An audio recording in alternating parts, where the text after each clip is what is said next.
Voilà, donc bonjour à toutes et à tous dans ce nouveau speak-up de l'innovation managériale de l'association Apraxis.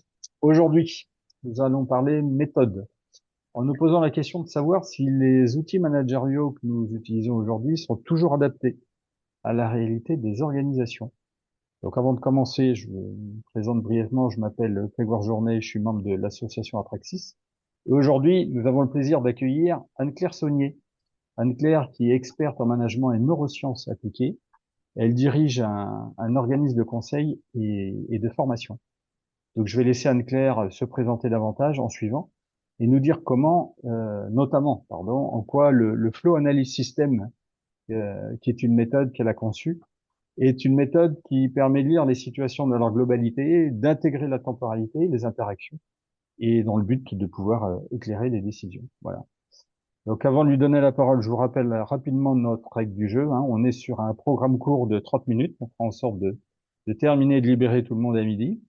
Anne-Claire va nous faire une présentation de 15-20 minutes et puis on vous proposera d'échanger et de nous poser vos questions sur le sujet via le chat, hein, ou en direct en fin de présentation. Et je remercie d'ores et déjà ceux qui ont posé leurs questions préalablement à Anne-Claire qui va tenter d'y répondre dans son exposé. Voilà, ce speak-up, comme d'habitude, sera disponible sur notre site internet en replay. N'hésitez pas à le partager au plus grand nombre.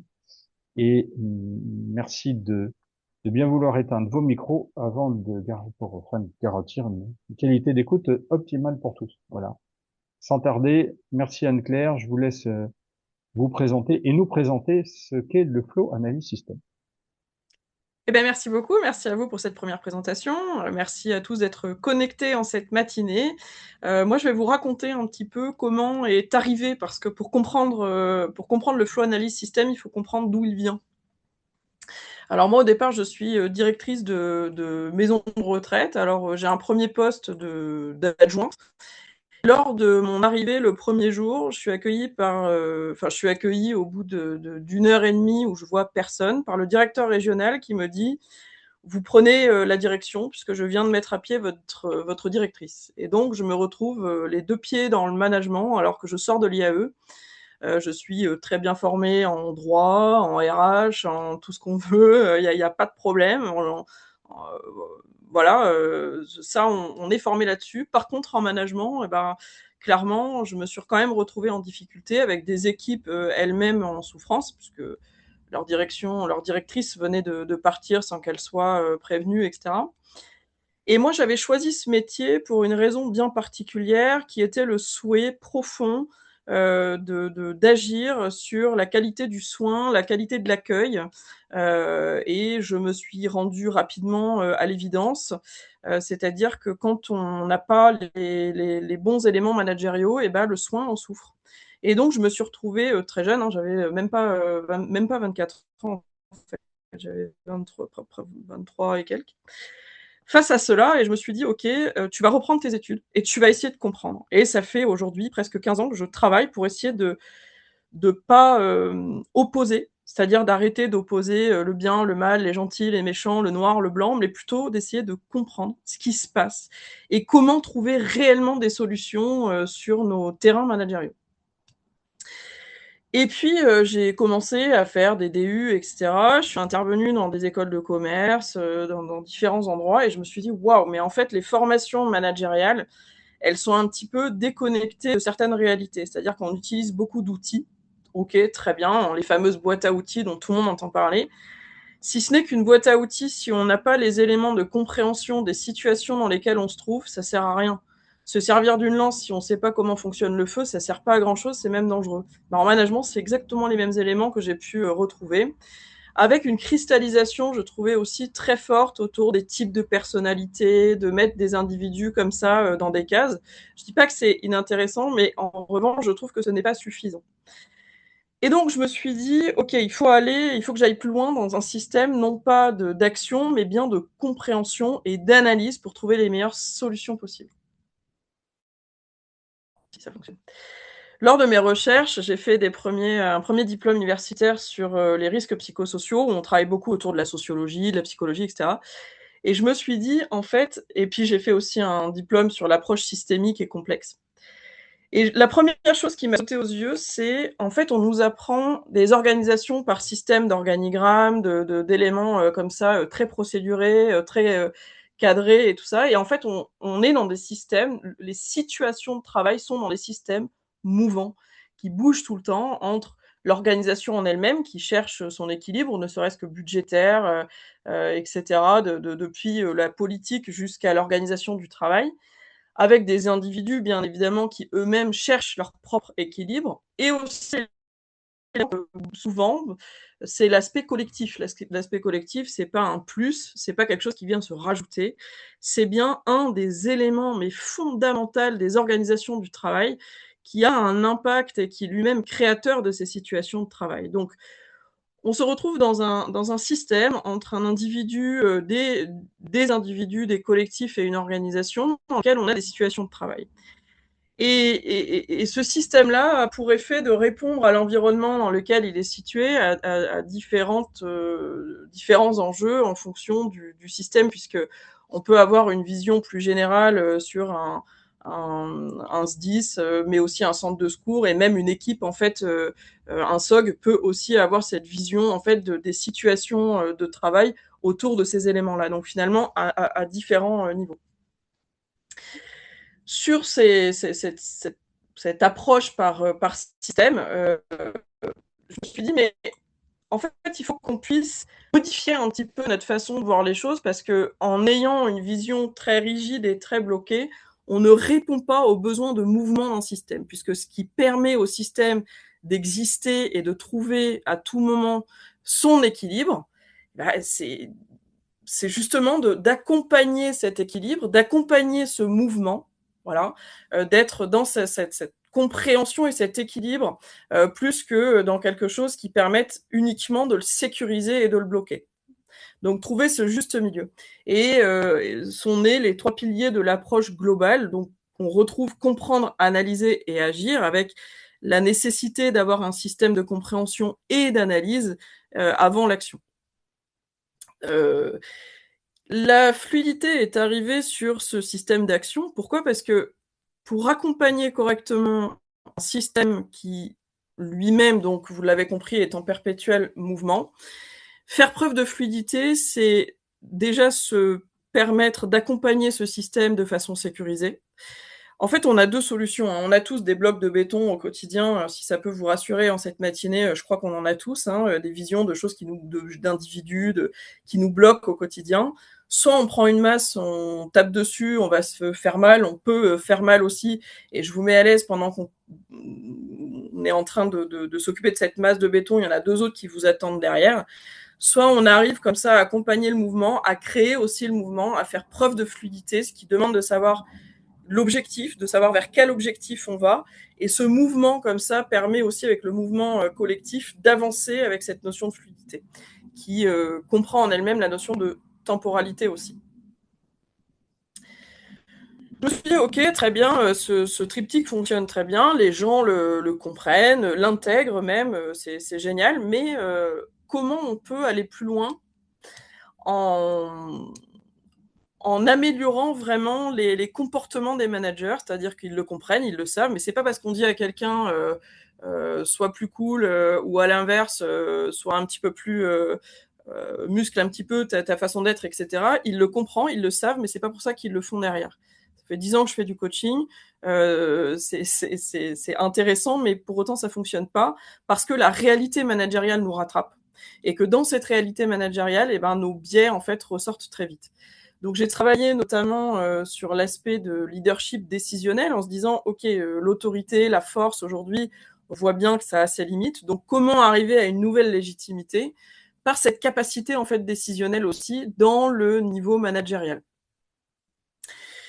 Et puis sont arrivés, j'ai fait un DU sur les neurosciences appliquées au management, et les biais cognitifs sont arrivés. Et là je me suis dit waouh, mais en fait on est plein de biais cognitifs au quotidien sur nos façons de manager, de prendre des décisions. Et face à ces biais cognitifs, il y a 2 éléments qui peuvent nous permettre de les limiter. Le premier, c'est un système d'analyse, en fait, par un principe d'analyse. Et le deuxième, c'est le regard collectif.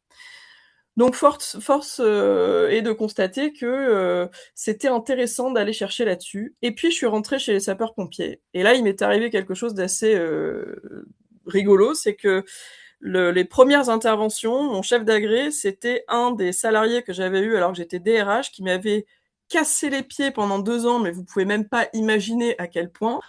Et je sors et je le retrouve comme chef d'agré et je me dis: oh là là, ça va être compliqué» puisque, dans l'entreprise dans laquelle j'étais, il n'était pas d'une justesse incroyable. Il était vite dans le blocage, dans l'hyper-contrôle, etc. Donc un accompagnement managérial compliqué avec cette personne-là. Et donc je le retrouve sur intervention, et là je le trouve d'une justesse hallucinante. C'est-à-dire qu'il prenait, même dans ses commandements, tout était vraiment très impressionnant. Et je me dis, mais qu'est-ce qui leur permet, sur intervention, d'être aussi juste, alors que le connaissant en dehors, on n'était quand même pas sur quelque chose comme ça. Et en fait, il m'est apparu quelque chose d'intéressant, c'est les niveaux d'analyse, en fait, dans tout, à chaque niveau des interventions, où finalement, depuis même le porteur de lance, on a déjà des premiers systèmes d'analyse qui sont positionnés à tous les endroits, à tous les niveaux, avec les bonnes et les remontées des centres d'information. Et c'est ainsi que on a travaillé sur en fait le Flow Analyst System, qui est un système qui permet d'analyser et de prendre de la distance sur les situations managériales, considérant que le management, c'est d'abord la gestion de différentes situations managériales dans ce système, donc qui bouge tout le temps. Ça a permis donc de modifier une façon de voir les choses, d'objectiver aussi certains enjeux. Au départ, on a une situation un peu floue, tout est lié, on ne sait pas bien par quoi commencer, et petit à petit, on va essayer d'aller chercher, je vais vous présenter rapidement après, les différents enjeux. C'est un système qui permet déjà soit en tant qu'individu de gérer le quotidien, mais évidemment d'un point de vue collectif, c'est nécessairement encore plus intéressant puisqu'on a un regard partagé sur des analyses de situation. Alors évidemment, là, je vais vous présenter le système simplifié pour vous donner une idée de ce à quoi cela ressemble. On retrouve comprendre, analyser, agir, où on s'applique à nous-mêmes ce que l'on a pu comprendre par ailleurs, avec la compréhension de la situation et de ses premières conséquences, sur lesquelles on va très rapidement se poser 3 questions qui sont la nécessaire temporalité, c'est-à-dire que face à cette situation managériale, quelle temporalité je me donne? Parce que chez les pompiers, je ne sais pas si vous avez remarqué, mais tout est toujours urgent. Et en management, on a du mal en fait à se déconnecter de cette sensation que tout doit toujours aller très vite. Sauf qu'en management, ça fonctionne pas nécessairement comme ça. On va se poser aussi la question de la lucidité, ne serait-ce qu'émotionnelle. Qu'est-ce que ça me fait vivre chez moi, cette situation? Et est-ce que je suis la bonne personne? Est-ce que je dois aller chercher de l'aide externe, de l'aide auprès de mes collègues, etc. Et on va également se poser la question de la responsabilité, c'est-à-dire est-ce que j'engage ma seule responsabilité managériale ou je dois aller chercher plus haut, plus loin, différemment pour ne pas me mettre en difficulté. Le deuxième élément, eh bien, évidemment, l'analyse, et ce système analytique a pour objet de se décentrer de sa propre vision. C'est-à-dire que là, on va aller chercher la casquette, différentes casquettes, de la part des individus. C'est-à-dire qu'est-ce que vivent, quelles sont les attentes, les besoins et les blocages potentiels des individus de la situation. Nous, on a notre propre regard, mais en fait, si on veut analyser correctement une situation, il faut avoir cette capacité, cette possibilité de se décentrer de soi-même et d'aller chercher en fait les attentes et les blocages, aussi bien que des collectifs d'individus qui lui-même a ses propres attentes et ses propres blocages, et évidemment de l'organisation, pour agir de façon adaptée, sans oublier la nécessaire besoin de poser des objectifs, c'est-à-dire que ça, on le fait très bien en opérationnel. Par contre, en management, on l'oublie un petit peu. Parfois, on prend des décisions, sauf qu'une décision, si elle n'a pas d'objectif, ça peut être des pluris-objectifs, d'ailleurs, pour l'individu, etc. Si la décision ne fonctionne pas, on est un peu perdu. Alors que si l'objectif est clair et que la décision ne fonctionne pas, on peut revoir la décision par rapport à l'objectif qui a été positionné au préalable. Voilà, alors pour vous donner un petit peu quelques résultats, puisque c'est sorti officiellement il y a maintenant plus d'1 an et demi, on a déjà une quarantaine d'hôpitaux, ESMS et même des ARS qui ont été formés, une centaine d'officiers, sous-officiers, des directeurs, chefs de centre, etc., SPP, SPV et PATS aussi. Avec des effets qui sont sur les 3 niveaux. Je reprends individu, collectif, organisation. Sur l'individuel, on voit beaucoup de prise de recul. C'est-à-dire que l'effet presque immédiat, c'est cette espèce de prise de recul sur les situations managériales avec la prise en considération et des collectifs et même de l'organisation. Parce qu'en fonction du niveau managérial, pensez qu'il y a aussi un élément organisationnel et qu'est-ce qu'il contient, etc. C'est aussi cette première vision un petit peu de prise de recul qui a pour effet une posture qui est un peu plus stable, c'est-à-dire moins émotionnelle, etc., de prise de décision managériale. D'un point de vue du collectif, j'allais dire le premier élément qui ressort, c'est déjà la prise en considération du collectif. Voilà, c'est-à-dire que jusqu'à présent, on voit le collectif comme un espèce d'élément un petit peu en plus, etc. Non, le collectif, il existe, il a des forces collectives qui sont fondamentales. Dans les centres de secours, on a les amicales qui présentent à eux-mêmes des collectifs qui sont très importants, et ce collectif a ses propres régulations, etc. Donc de le prendre en considération, nécessairement, ça va avoir un impact. Et d'un point de vue organisationnel, une lisibilité des décisions. C'est-à-dire comme c'est fait avec plus d'analyse et de système, et bien finalement les décisions deviennent plus faciles aussi à expliquer et donc à comprendre et donc sont plus facilement lisibles et plus intégrées. Je vais vous donner rapidement un exemple d'un hôpital qu'on a pu accompagner, hôpital qui était très en difficulté puisque l'ARS les a sommés de réagir. Donc, quand on en arrive là sur un hôpital, c'est quand même voilà, on est sur une crise et on a formé. Alors il y avait plus de directeurs à ce moment-là puisque les directeurs changeaient tous les 6 mois tellement c'était compliqué comme établissement quand ils étaient accueillis dès le départ. On a formé l'ensemble des cadres et certains services dans lesquels on a mis en place des analyses collectives et en fait on a eu très vite des managers qui étaient beaucoup moins sur la défensive puisque cette prise de distance leur amène aussi cette vision un petit peu plus globale qui leur fait comprendre que c'est jamais aussi simple que ce qu'il n'y paraît et qu'avant de réagir, avant de râler, avant de grogner, eh ben, on peut peut-être essayer de comprendre collectivement ce qui se passe. Donc plus aligné, plus de distance et un collectif qui s'est renforcé alors beaucoup au niveau des cadres et du service dans lequel on est intervenu forcément. Et enfin l'accueil d'une nouvelle direction qui s'est bien passé. C'est-à-dire que sur l'accueil du nouveau directeur en l'occurrence, on a eu des collectifs qui étaient plutôt plus proactifs, plus dans l'action, plus dans la compréhension que dans une espèce de réaction instantanée. Ce qui permet aujourd'hui évidemment d'avoir des systèmes organisationnels. Alors il y a encore beaucoup de travail à faire, mais en tout cas le travail se fait, ce qui n'était pas le cas jusque-là. On propose évidemment, on a un ouvrage j'ai un ouvrage qui va sortir fin d'année, donc si vous restez en contact via Atraxis, on vous transmettra le lien vers les préventes, etc. Sur les réseaux sociaux, évidemment, on en parlera. On fait du conseil managérial, je dis on parce qu'on est maintenant un petit collectif d'experts qui travaillons autour de ce sujet-là dans toute la France. Et on a forcément la formation, voilà, en 3 étapes, avec une première étape pour comprendre parce que l'aspect systémique, je vous l'ai présenté en quelques secondes, j'allais dire, mais il faut quand même du temps pour l'apprivoiser, pour le comprendre, pour comprendre ce qu'il y a derrière d'un point de vue opérationnel, réel, etc. Donc on a vraiment 2 jours pour positionner tout ça et ensuite 2 jours que de mise en situation managériale, mais l'intérêt, c'est pas tant la mise en situation que l'analyse de la situation. On y tient, c'est-à-dire qu'on reste fidèle à ce que l'on prône, c'est-à-dire que ce qui est important, c'est non pas tu as bien réagi, tu as mal réagi, c'est plutôt pourquoi as-tu réagi comme cela, qu'est-ce qui s'est passé, qu'est-ce qui t'a amené à prendre cette décision-là, et comment éventuellement tu aurais pu faire autrement, ce qui est très différent en fait, puisque on est vraiment dans des situations d'analyse de management. Voilà. Et ensuite, il y a une troisième possibilité de devenir expert pour le déployer en interne. On a proposé des collectifs à chaque niveau en fait de formation, puisque on l'a dit tout à l'heure, je vous l'ai dit tout à l'heure, les biais cognitifs se limitent en groupe, en collectif. Et donc nous aussi, on propose un collectif systématique en fonction du niveau de formation, de façon à pouvoir échanger, à pouvoir proposer des supervisions collectives et ou individuelles forcément pour les intervenants directs, pour pas que les individus se retrouvent seuls derrière. Voilà. J'espère que j'ai pas été trop rapide dans la présentation. Je vous laisse évidemment poser. Je sais pas, je vois pas le chat, donc je sais pas s'il y a des questions, mais je vous laisse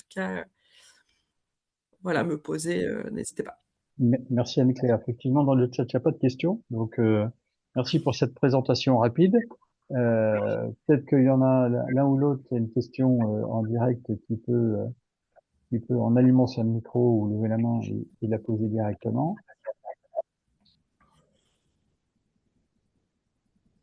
Pas à ce stade. Moi j'en ai une du coup. Est-ce que vous nous avez illustré la présentation de ce que vous avez fait à l'échelle d'un hôpital dans notre écosystème secours ou est-ce qu'il y a une illustration à l'échelle d'un centre de secours par exemple ou une pratique ou un échange que vous pouvez nous évoquer avant de prendre la question de Serge? De Serge.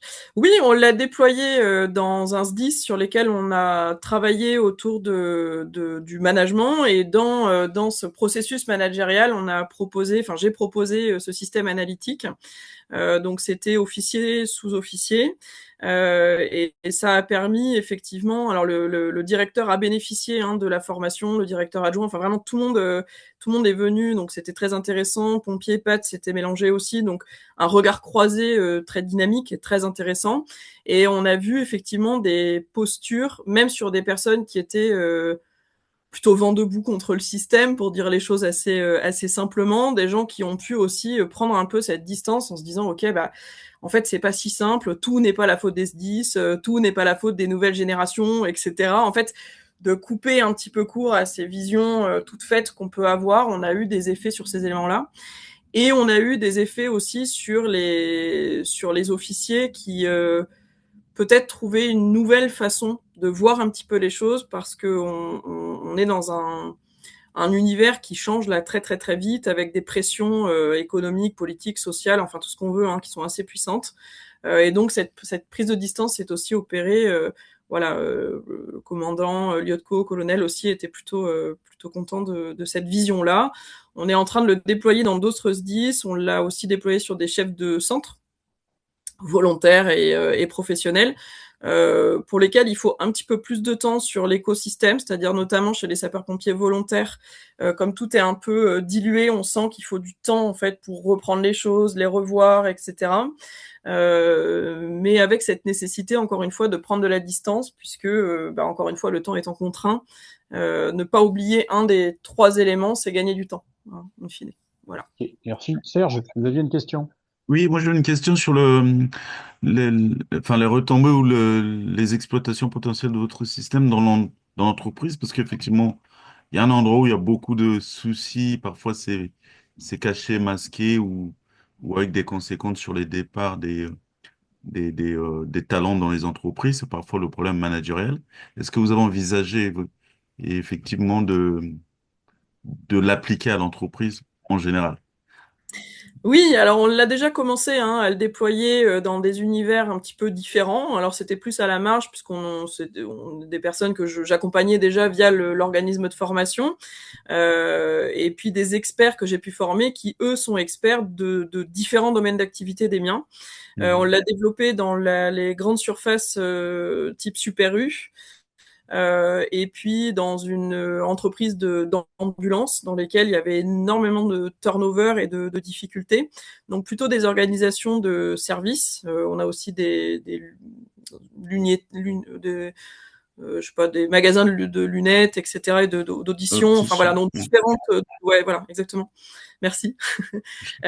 Donc là, qui va se réaliser, et c'est assez différent puisque on a plutôt une grande attente des éléments externes. C'est-à-dire que là où il y a une différence, à mon sens, c'est que les hôpitaux et les sapeurs-pompiers, il y a plus d'éléments d'attente de l'organisation. On attend, pour dire clairement, et beaucoup, beaucoup de choses de l'organisation. Alors que dans le secteur privé, il y a aussi une attente et une cristallisation autour des clients qui sont plus comme avant, des jeunes générations qui sont plus comme avant, alors qu'on voit aussi chez les sapeurs-pompiers, mais peut-être encore plus fortement. Et du coup, on a passé là des sessions très fortes émotionnellement, puisque des individus qui, de par cette prise de distance, etc., cette vision un petit peu plus globale, lâchaient aussi beaucoup, beaucoup d'éléments émotionnels. Voilà. Ce que ça a permis, je vais prendre l'exemple de l'ambulance, puisque c'est le premier qu'on a pu déployer, parce que lui, c'était un pompier volontaire qui en a bénéficié, qui a souhaité le mettre en place dans son entreprise d'ambulance. On l'a mis en fait à différents niveaux strates en fait organisationnels, où il a créé en fait des organes d'analyse des situations à différents niveaux. Et en fait, la création de ces, qui a pris un petit peu de temps, hein, parce que c'était un projet en fait sur plus de 6 mois, ça a permis à tous les niveaux organisationnels de remonter en fait plus directement les difficultés et de retrouver de la latitude de travail. Latitude qui, on le sait aujourd'hui, alors on a un rapport de l'IGAS qui est apparu, je crois, 2024, que je vous invite à regarder sur le management en France, qui montre bien qu'on a une difficulté de latitude de décisionnelle et d'action dans le travail des salariés en France. Et donc retrouver ce système d'analyse à différents niveaux, pas que d'ailleurs au niveau managérial du coup, c'était aussi permettre aux différents salariés de trouver des solutions et donc d'être acteurs et donc de sortir aussi de cette sensation de qu'il n'y a rien qui va, qu'ils sont un petit peu comme ça souvent acculés par tous les éléments extérieurs. Voilà, je ne sais pas si j'ai répondu à votre question.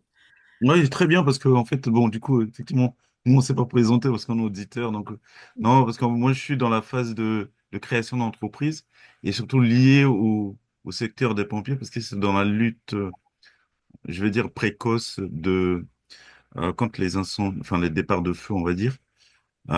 Et du coup, l'idée, c'est d'essayer de comprendre comment les pompiers fonctionnent et effectivement, cette méthode-là, nous, on pourra l'appliquer. Enfin, moi, je pense que je vais peut-être l'appliquer à notre société pour essayer de comprendre avant de réagir, de peut-être de réfléchir et agir. Voilà.